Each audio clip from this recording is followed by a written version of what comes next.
Is Tinder all roses and rainbows for dating, or is there a darker side?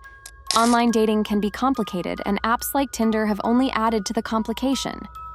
For some people, meeting someone on Tinder has led to dates that were absolutely terrible, or at the very least bizarre. We'll explore the most crazy Tinder dates in this video, which will leave you wondering if there is such a thing as genuine love. Get ready to hear some of the wildest Tinder stories that will make you think twice before swiping right. Before that, be sure to hit the subscribe button and ring the notification bell. Number 1. Alex had never been successful with women, so he downloaded Tinder for the first time in 2017. At first, he got little attention, but all changed when Katie, a pretty blonde, sent him a message. Alex was skeptical and thought she was a bot or a fraud, given that she was the most stunning girl to express interest in him. Unsure of how to act, he decided to ignore her message. However, Katie contacted him again in just 3 days, unlike most bots that often stop messaging people after one rejection. Alex chose to text Katie back despite his suspicions with the thought, "What's the worst that could happen?" He was surprised to find that they clicked right away and began exchanging daily messages. Alex was still unsure about her, so he eventually asked for a video call to make sure she was real. To his surprise, she agreed readily, and they had numerous phone and video conversations. A month later, Katie suggested Alex visit her. Even though he trusted her, the 8-hour distance made him hesitant. Katie kept pushing, and eventually Alex gave in, taking time off to see whether they clicked in person. Alex was a bit anxious on the day of the trip, but he also didn't want to cancel. He finally reached Katie's old, rundown house and texted her that he had arrived.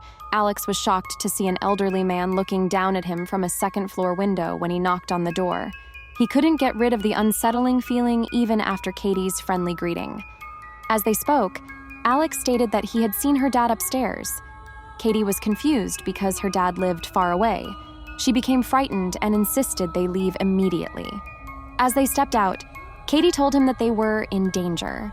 Confused and nervous, Alex demanded an explanation, looking back at the scary home from a safe distance. Alex called the police, and when the cops investigated the house, they found only an open back door. The cops recommended that they spend the night somewhere else. As they were about to leave, Alex noticed the same old man observing them from the house. Terrified, Alex quickly drove away.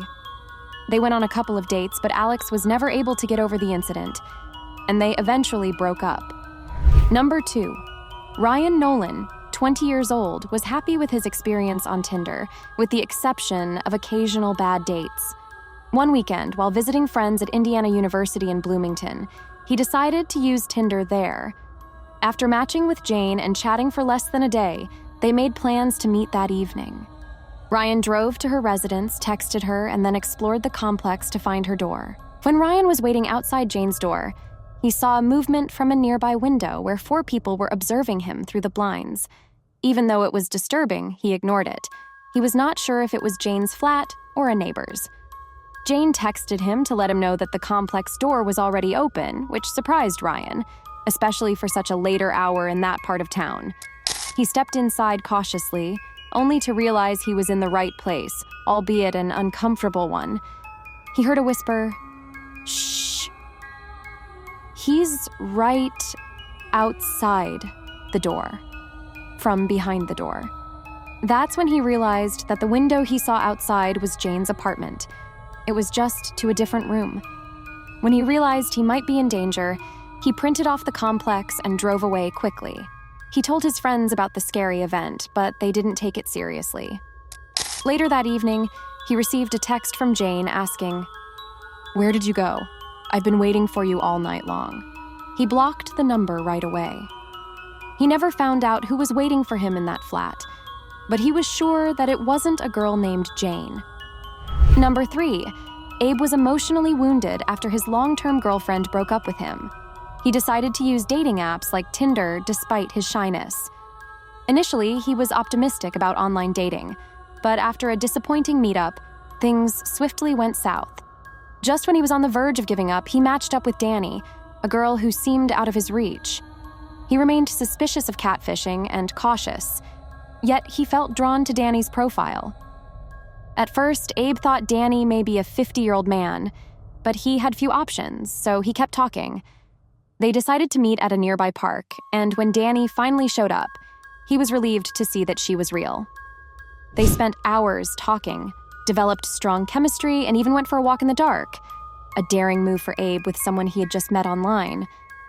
Danny suggested they head back to the parking lot as it got completely dark. The walk back was pleasant until they noticed a man standing in the walkway watching them. At first, Abe thought it was his imagination, but as they came closer, they realized it was indeed a person.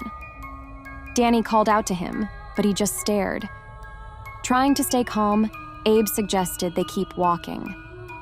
As they got closer, he revealed a hunting knife and ordered them to turn around and put their hands up.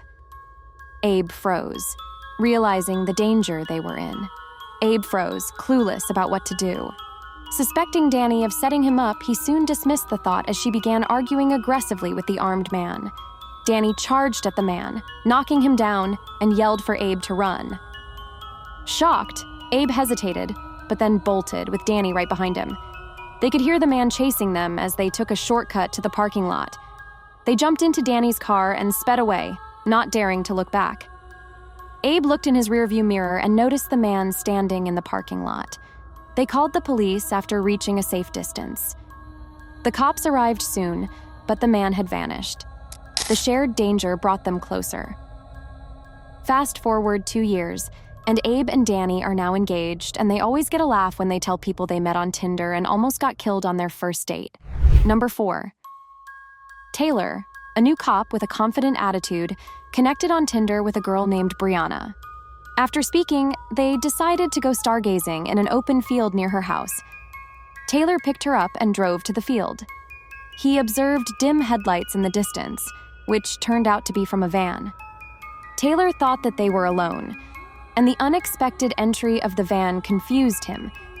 It finally screeched to a halt, stopping just inches from colliding with his parked car. Bob, the van driver, claimed he was the landowner checking for poachers. After Taylor reassured him that they were just stargazing, Bob left. But Brianna started acting weird, constantly texting. Later, the van came racing back. Brianna confessed to being involved in the setup as she ran to the truck. Bob charged at Taylor, knocking him hard to the ground. Taylor quickly got to his feet before Bob could grasp him again. Suddenly, Brianna, whom Taylor had just moments before trusted, took a metal pipe out of Bob's van. She shouted that they had a gun and demanded Taylor's money and his truck so he could leave unharmed. Taylor, feeling fearless, refused to cooperate. When Bob dashed back to the van, Taylor showed he was a police officer, pulled out a gun, and gave them the order to get on the ground while Bob ran back to the van. After a moment of shock, Bob and Brianna quickly stood up and bolted into the darkness. Taylor contacted 911 right away, and when backup arrived, they found guns, drugs, and signs of foul play inside the stolen van. He decided never to return to online dating after that night.